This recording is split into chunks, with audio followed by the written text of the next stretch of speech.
Hello. I hope you had a good Monday. I did. Mhm.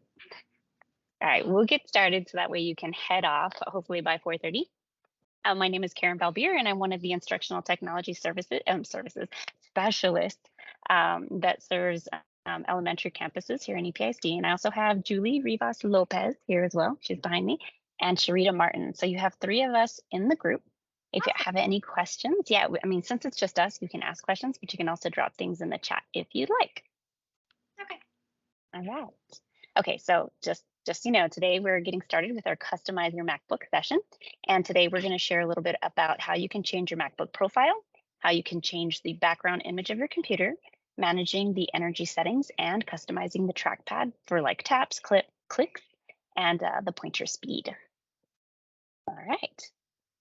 So if we're going to get started with customizing our MacBook Pro, we're actually going to use our MacBook, sorry, you have a MacBook Air, but we're going to use our district manage ID as our hack. I know a lot of my teachers have tried to change their profile photo and they've been unsuccessful, but we found a way. And the way is that you're going to head over to the system preferences on your Mac. And when you're in the system preferences, you're going to see, I'm going to try to use my little pens in here. You're going to see the sign into your Apple ID right here. So you'll click the sign in. And did you know we actually have an EPISD managed Apple ID? So you'll sign in with your EPISD email address and your EPISD password.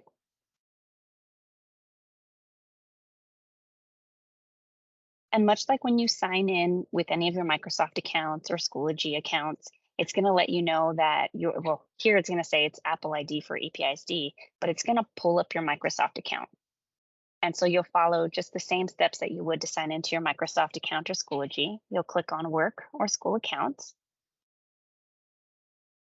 And then, of course, you see that same screen we're so used to. Stay signed in, yes or no?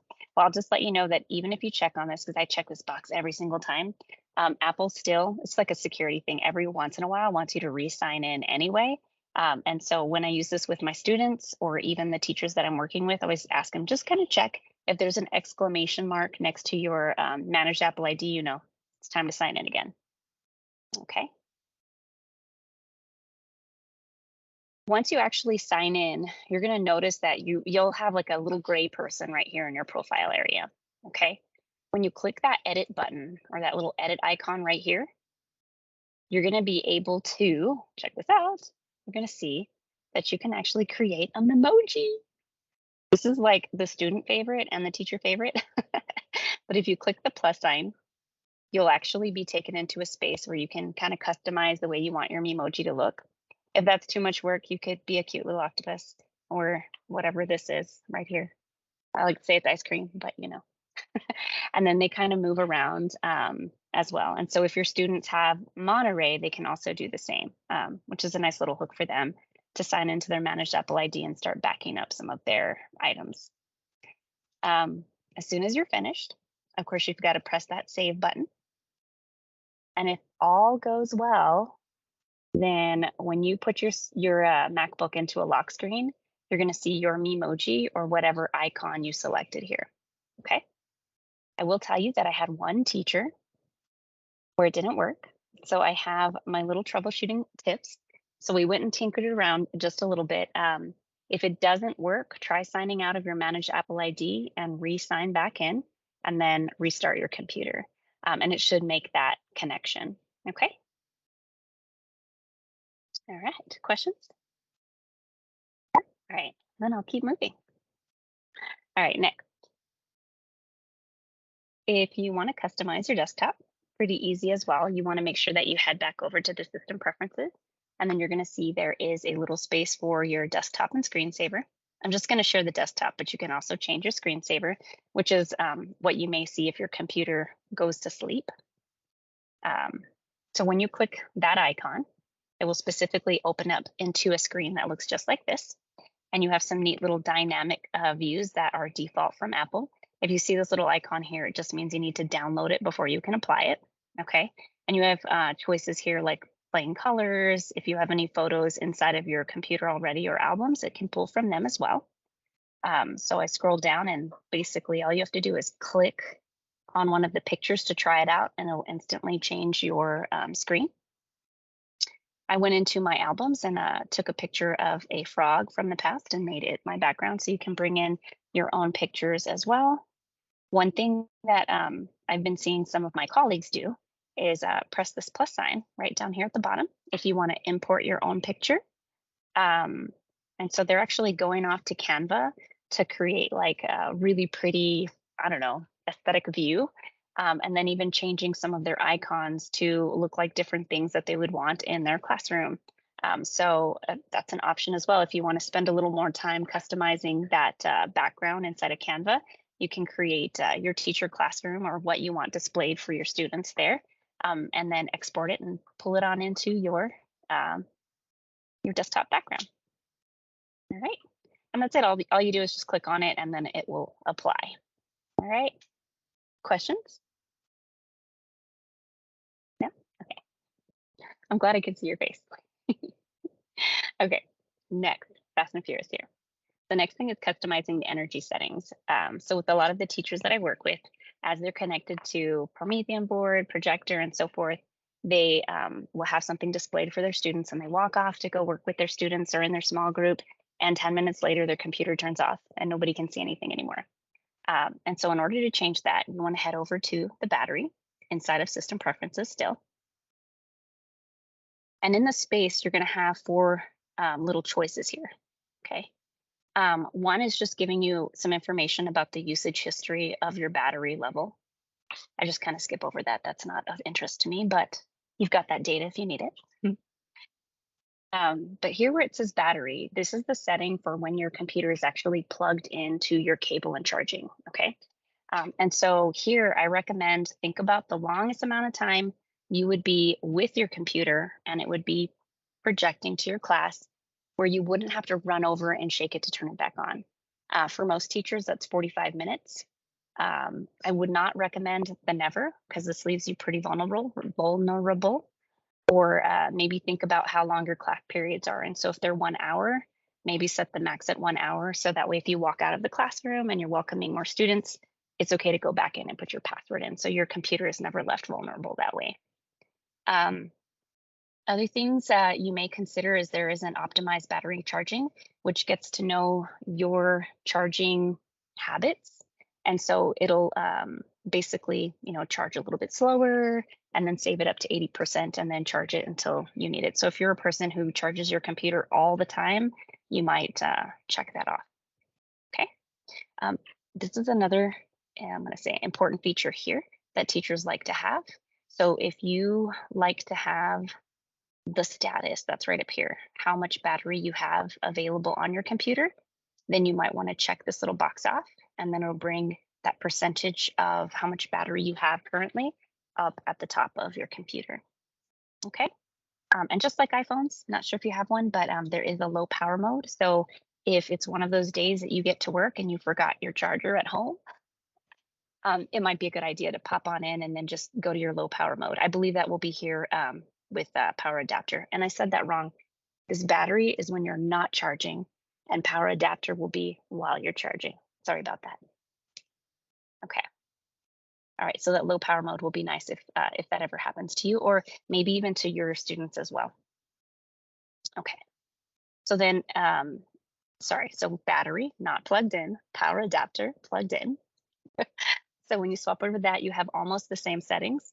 And so in here, again, think about that. Like if you're plugged in, how long? I usually keep them exactly the same. For me, mine isn't so long because I never really leave myself connected that long without touching my computer. I'm usually teaching people about the computer, hence touching it. All right. And then there's also a low power mode if you need that as well. And that might be if you need a quick charge and you only have 15 minutes, same with the students, before they head off to the next class and they may not be able to charge. That would be a good thing to know about. All right. And then lastly, I don't use this feature, but if you are keeping that computer plugged in and on all the time, you can actually set up a schedule for when you want specific times for your Mac to start up, shut down, sleep, wake, But me, I prefer to do that manually, but you have that option if you want to try it out.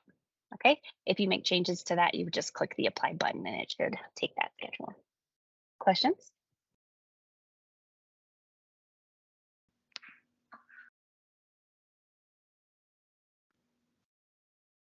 I think you can hear me. Yes. Yeah.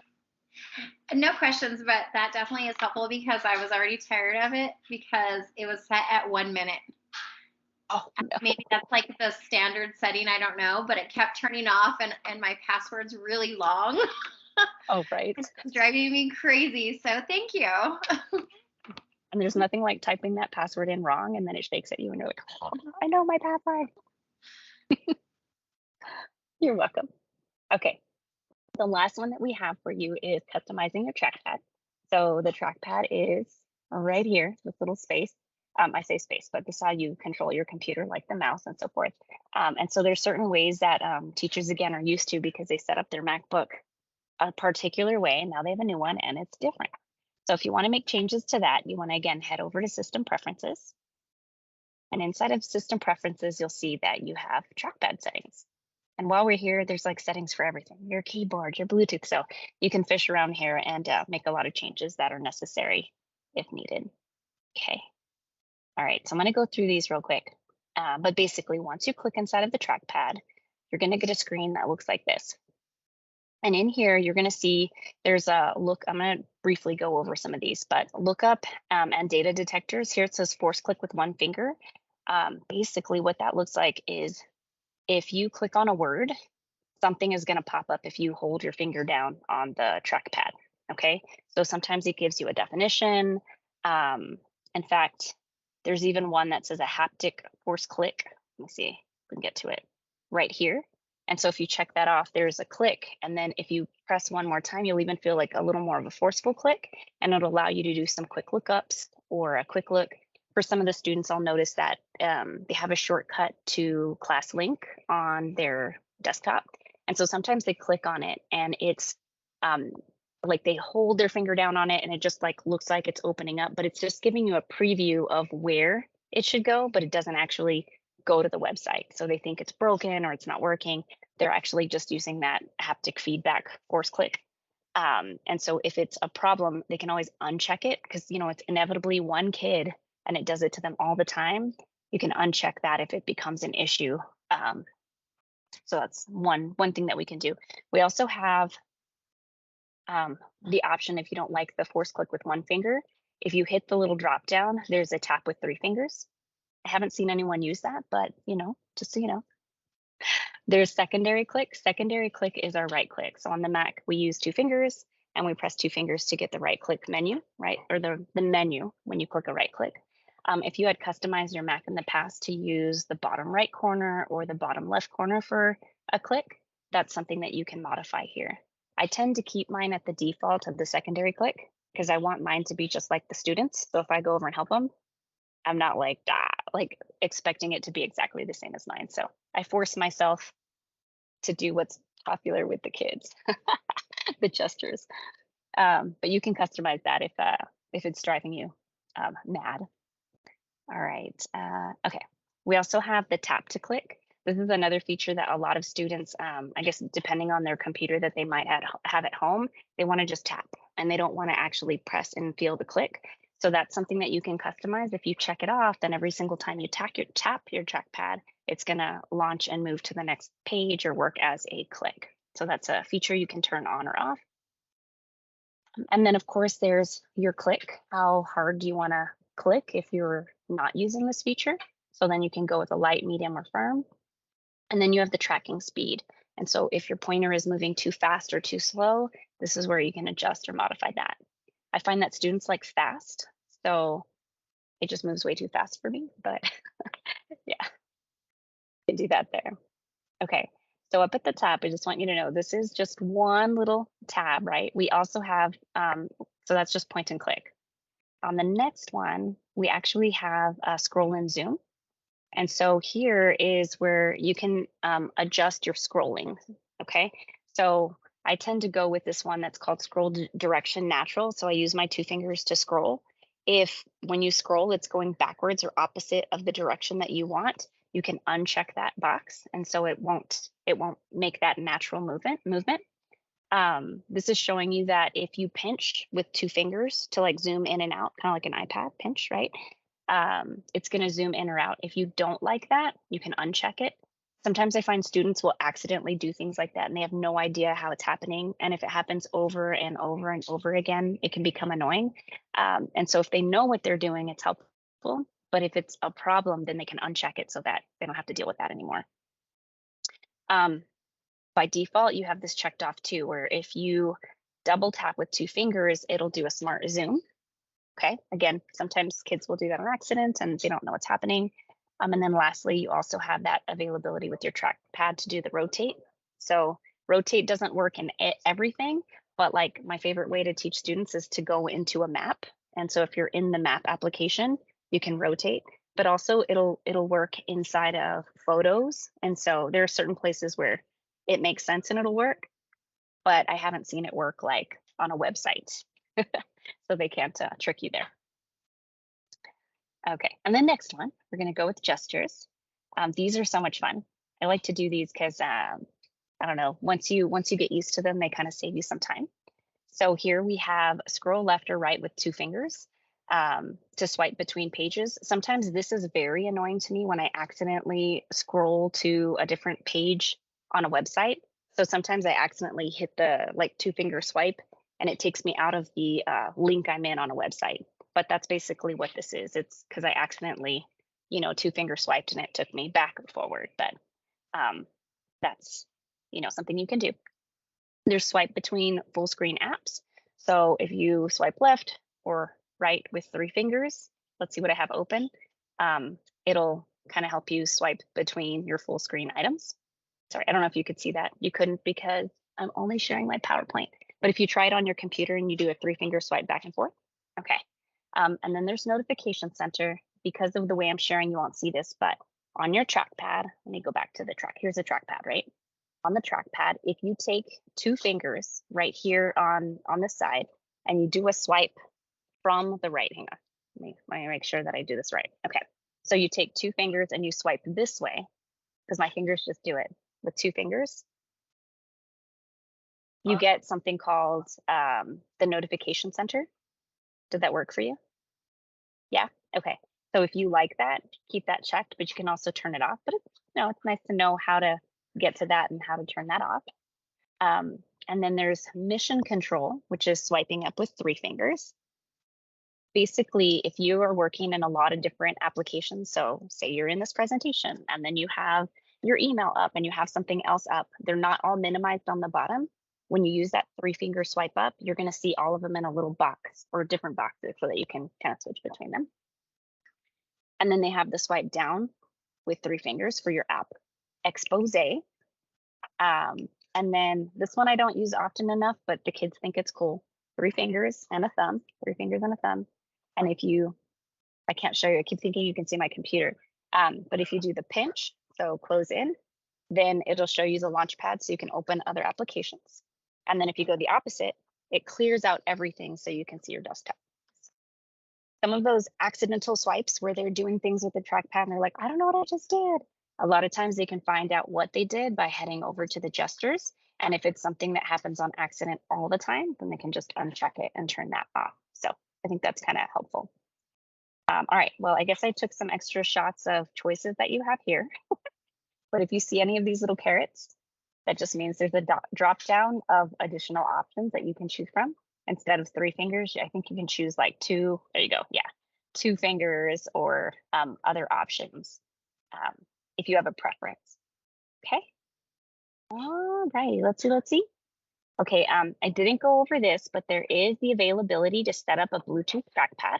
I don't have mine here, but one thing that's kind of neat about it is if you do you have your Bluetooth trackpad, Julie?